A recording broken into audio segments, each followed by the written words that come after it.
Morning, brothers and sisters. Welcome back to the Matchnet Podcast. This is a special episode from the heart. This is for parents who are trying to guide and support adult children to receive the blessing, receive special grace.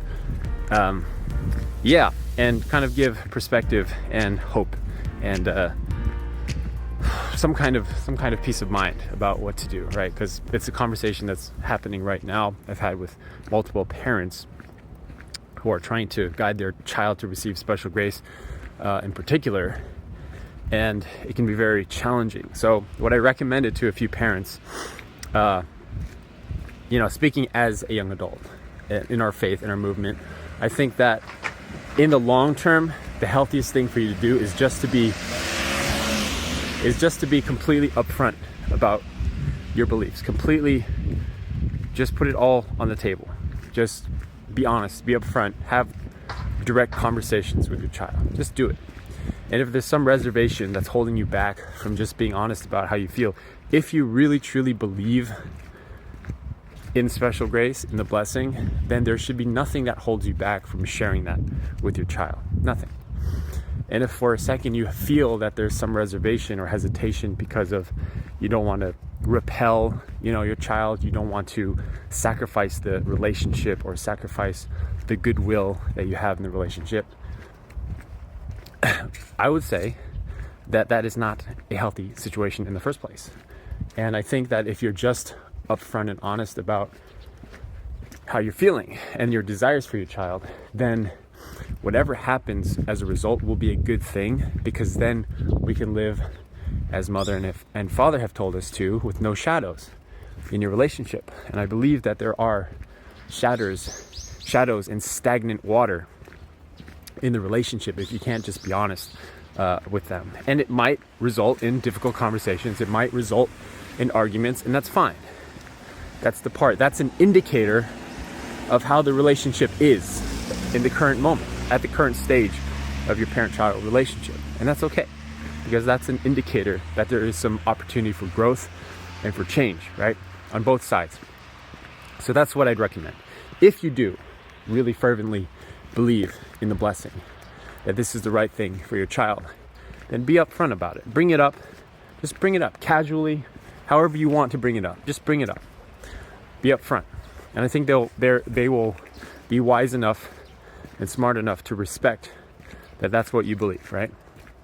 Okay, that's one way to do it.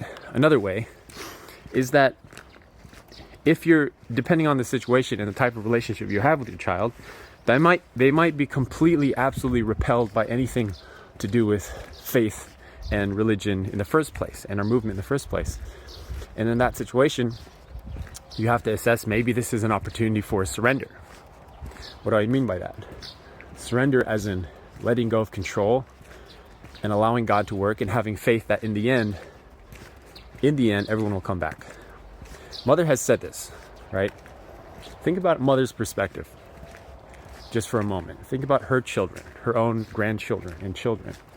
Don't you think she has desire for them to do X, Y, and Z? Probably. If I were to guess, if I know anything about a mother's heart, I would probably venture to guess that true mother has some desires for her children, right? And so she can obsess over controlling them and worrying about them and being just fraught with anxiety and stress the rest of her life, right? Or she can choose to have faith, to surrender to God's will and say, maybe there's a path that they're on, that their descendants are on, that I don't see yet. And God is working in mysterious ways. And so if I were in a situation where my children were completely repelled by the movement, I would have faith that in the end, everything comes back together. In the end, there's a divergence and there's a convergence at the end. And that's worth holding on to. This is from the words of True Father from the book As a Peace-Loving Global Citizen. Quote, "It would seem that my wife would be devastated each time she faced such difficult situations, but she always remained unshaken. Even in the most difficult and unbearable circumstances, my wife never lost her serene smile. She always crossed over life's most difficult peaks successfully. When church members ask my wife's advice on raising their own children, she tells them, "Be patient and wait. The period when children wander is only temporary. No matter what they do, embrace them, love them, and wait for them. Children will always return to the love of their parents." In most situations, if you just think about true mother and true father, their roles as parents, also their roles as kind of the messianic role they have for all of us, you can kind of gain some wisdom about maybe the right perspective and way to go about doing things, right? But if you are in a fortunate situation where you can have a even brief conversation about this stuff openly with them, I would just do it. Just do it. And don't care about who's upset, who's throwing dishes, whatever that might happen. Probably won't happen, if I'm honest. But whatever happens, just be upfront about it. Be strong in what you believe. Have conviction. Have 100% conviction in what you believe. And just say, this is what I think is right. And just say that. And if anything, it will result in an absolutely beautiful opportunity for both of y'all to grow and to embrace and to accept each other and to ultimately experience God more in your relationship, which is the point. Isn't that the point, right? Think about the role of a parent is to be God. But interestingly, the role of a parent changes over time. As True Fathers talked about the stages of life. What does True Father say is the role of the grandparent? Even if you don't have grandparents, I might add, if you don't have grandchildren, I might add, you're still in the stage of grandparenthood, in the stage of preparing to be a grandparent, right? Because you have children that represent what? The present, okay? And fathers talked about the concept that the grandparents' role is to what? Represent the past. And so this is a mistake that I see a lot of older folks who are in the grandparent position make, is that they obsess over the future or the present, where in reality that role is to be bequeathed to the children and the grandchildren.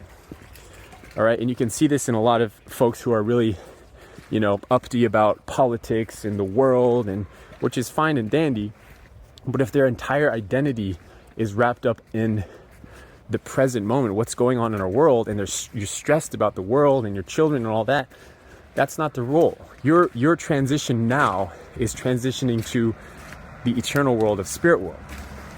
And in that realm, you're coming to a place in your life where you are surrendering the world. You're surrendering the situation of the world, and you're saying, hey, child, this is your mess now.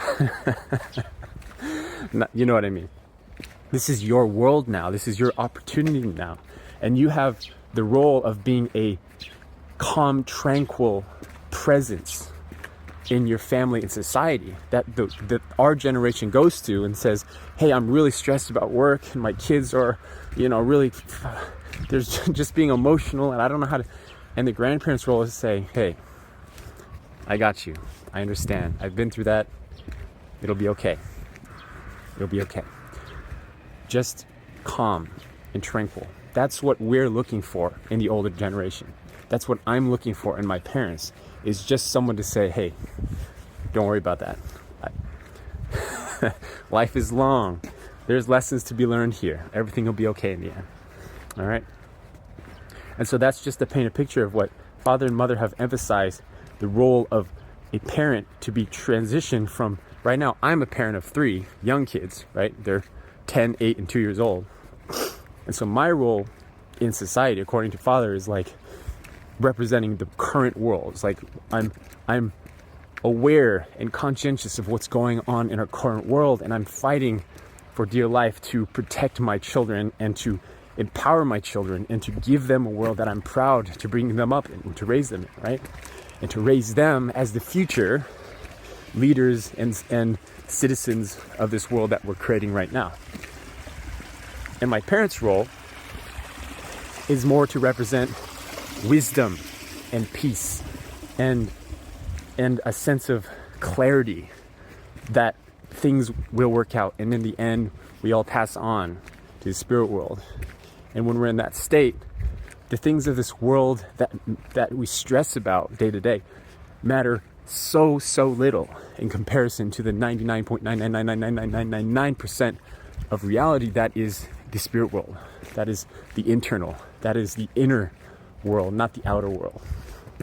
And so I'm hoping that this message is, just to wrap it up, if you have a chance to have a conversation with your child, please keep that conversation going, not just a one-time thing, but keep it going ongoingly. Have talks about faith, about your faith and your convictions, right? And kind of play it by ear. Keep going, keep doing that. There's probably, I'll venture to guess, an opportunity for surrender, letting go of control, letting God, having faith in something bigger.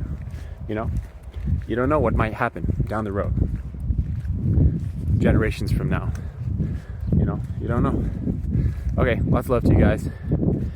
From Aomori, if you're wondering where I am in way up north Japan, most northern part of Japan, where it is cold and snowing most of the time. Fortunately today it's not snowing, and we're just here preparing to go to Korea for the blessing and such this April, and we're going to be having a good time there with your mother, and hopefully seeing some of you guys there. All right, bye, God bless.